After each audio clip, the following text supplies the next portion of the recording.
You know, in the high-stakes world of venture capital, every single deal is this delicate dance. On one side, you have this core principle of fairness, the idea that everyone should get the exact same deal. But on the other side, you've got the reality of power. The biggest investors, the ones with the deepest pockets, they often want special treatment. This whole explainer is about that tug of war, that fundamental tension, and how it really shapes the flow of billions of dollars in the startup world. I mean, just think about it for a second. You've got massive pension funds, you've got super wealthy individuals, you have university endowments, and they're all trying to pile into the same fund to invest in the next big thing. How in the world do you create one single set of rules that keeps every single one of them happy? Well, that's the central puzzle we're going to unpack today. All right, so every investment fund needs a constitution, right? A rule book that basically dictates how everything is going to work. And in venture capital, there are really two main ways to write that rule book, each one built on a completely different philosophy. First up, you have what's called the Limited Partnership Agreement, or the LPA. The best way to think about this is as the fund's public constitution. It is one standardized contract, and it lays out the exact same terms for every single person who puts money in. The whole point here is to achieve fairness through total consistency. And then you have the side letter. Now, if the LPA is the public constitution for everyone to see, the side letter is kind of like the secret treaty. It's a totally separate private agreement that gives one specific investor a custom deal. It bends the rules, but just for them. Its goal?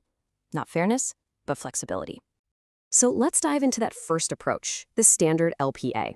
The philosophy here is really simple, but it's also incredibly powerful. Treat everybody the same. No exceptions, no backroom deals. With the standard LPA, it just doesn't matter if you invest $1 million or if you come in with $50 million. The rules for how you pay fees, what your rights are, and how you get profits, they're identical for everybody, scaled to their investment, of course. The name of the game is uniformity. And this document, the LPA, it is incredibly detailed. It covers literally everything, from the schedule for when investors have to put their money in, to the classic 2 and 20 fee structure, to how decisions get made, and even exactly how the fund is going to shut down after its typical 10-year life. It's the whole playbook, right there, in one document. So how does everyone get paid? Well, it follows a process called the waterfall, because the money flows down in a very specific order. First, and most importantly, the limited partners, that's the investors, they get all of their initial investment back. Then, the general partners, the fund managers, they take their 20% cut of the profits, which is known as carried interest. And finally, that last 80% of the profit pie gets distributed back to all the investors. It's a super clear, predictable process. And what's the payoff for all this rigid uniformity? Well, it really simplifies things, and it builds a ton of trust. When everyone knows they're playing by the same rules, the fund managers can stop worrying about managing special deals and just focus on their real job, finding amazing investments. But what happens when a massive institutional investor, we're talking a pension fund that manages billions, wants to write a huge check, but they have some really specific requirements that the standard agreement just can't meet? Well, that's when the VIP deal, the side letter, enters the picture. Look, side letters aren't just for show. They exist to solve very real problems. A big investor might want the right to co-invest, meaning they can put even more money directly into the fund's best startups. Or maybe a tax-exempt university needs a special structure to protect its status.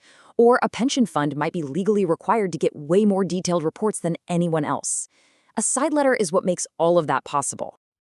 So you might be asking, why would any fund manager go through all this extra trouble? Well, because it's how you land the whales.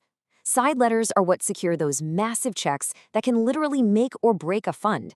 They give you the flexibility you need, they keep the special terms totally confidential, and they can give your fund a huge competitive edge when you're out there trying to raise money. But that flexibility, it comes at a very steep price. Every single side letter is a whole new set of rules you have to track, creating a mountain of administrative work. You're running the risk of creating legal conflicts between different agreements, and you're definitely opening the door to complaints about unfair preferential treatment. It is a very, very serious balancing act. Okay, so we've got these two very different tools in the toolbox, right? The one-size-fits-all LPA and the custom-tailored side letter. Let's put them side by side and see how they really stack up. I mean, the contrast here is just night and day, isn't it? The LPA is for everyone, it's rigid, it's totally transparent, and it's legally pretty simple.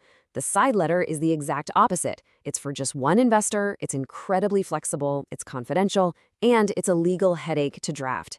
They're two sides of the same coin, but designed for totally different jobs. And this has a huge impact on just the day-to-day work of running a fund. The standard LPA makes life simple. You've got clear rules, everything's out in the open. But once you start adding side letters, you add all these tracking headaches, you create potential legal minefields, and you start chipping away at that transparency.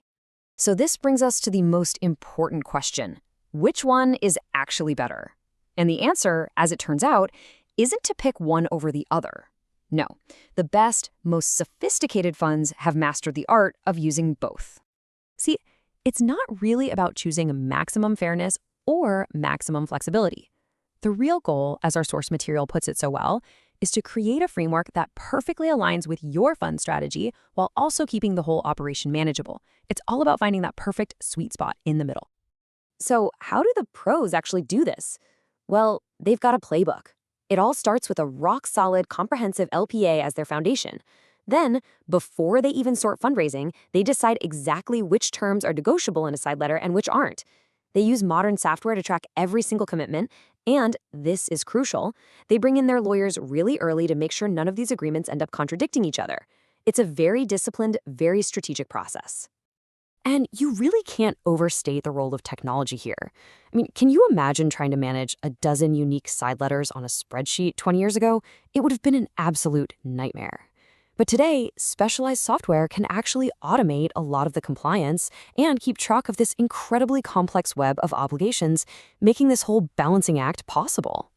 So all of this leaves us with a much bigger question, one that goes way beyond venture capital.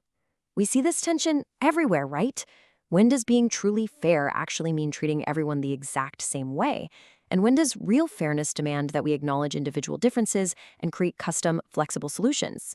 It's a dilemma that shows up in business, in policy, and in life. And there are no easy answers.